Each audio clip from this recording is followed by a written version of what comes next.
Коронавирус мезгилинде жалпы Россиялык добуш берүү 3 күн катары менен болду. Себеби келген адамдар кысылбай, аралыкты сактап, оорунун жугушун алдын алуу үчүн пландаштырылган. 11-12 сентябрда алдын ала добуш берилип, 13 сентябрда негизги шайлоо күнү болду. Эл губернаторлор менен депутаттарга добуш берди. Тажрыйба бөлүшүп, жаңы нерсе үйрөнүү максатында БШКга Кыргызстандын, Казакстандын жана Тажикстандын элчилери чакыртылган. Мы внимательно следим за процессом.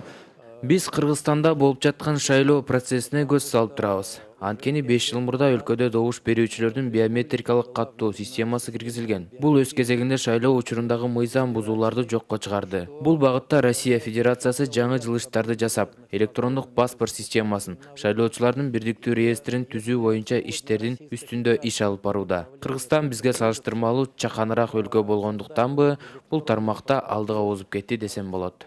Кыргызстанда жакында парламенттик шайлоо. Бул күндөрү добуш берүүчүлөрдүн тизмеси толукталууда. Консулдук кызматтарда убактылуу жашаган аймактардан добуш берүү үчүн форма 2 арызын бергендердин саны арбын. Эми мындай да Москва боюнча эле азыр айтайын, жалпы Россия боюнча биз жыйынтыктай элекпиз. Москва боюнча 2,5 болчу мурун, азыр дагы 1,5 кошулду, ошондо 4000 болду. Мындан ары дагы көбөйөт деп ойлойбуз. Ошон үчүн биз ЦИК менен сүйлөшүп атабыз, дагы бир участок ачып бергиле Москвада. И жанагындай жаңы урналарды алып келип санын көбөйтүп бергиле деген кайрылдык. Эми ЦИК караштырып атат. В соответствии с конституционным законом Кыргызской республики о выборах.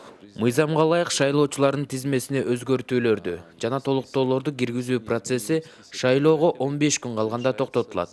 Жарандардын форма 2 арызын бергенге 19 сентябрга чейин убактысы бар. Россияда жалпысынан 11 шайлоо участогу ачылары күтүлүүдө. Россиялыктар электрондук добуш берүүнү ишке киргизди. Бизде болсо азырынча бул суроонун тегерегинде талкуулар жүрүүдө. Толук кандуу ишке киргизүү үчүн мыйзамга оңдоп түзөөлөрдү киргизип, маалыматтык коопсуздукту чыңдап, материалдык базаны түптөө керек. Өз кезегинде биздин өлкөнүн дагы бул тармак боюнча айтчу жетишкендиктери бар. Тажрыйба көрсөткөндөй, жарандарды биометрикалык каттоого алуу шайлоодогу мыйзам бузуулар менен экинчи ирет кайталап добуш берүүнүн тамырын кести. Мирбек Молдокунов, Аскар Улануулу, Ала 24, Москва шаары.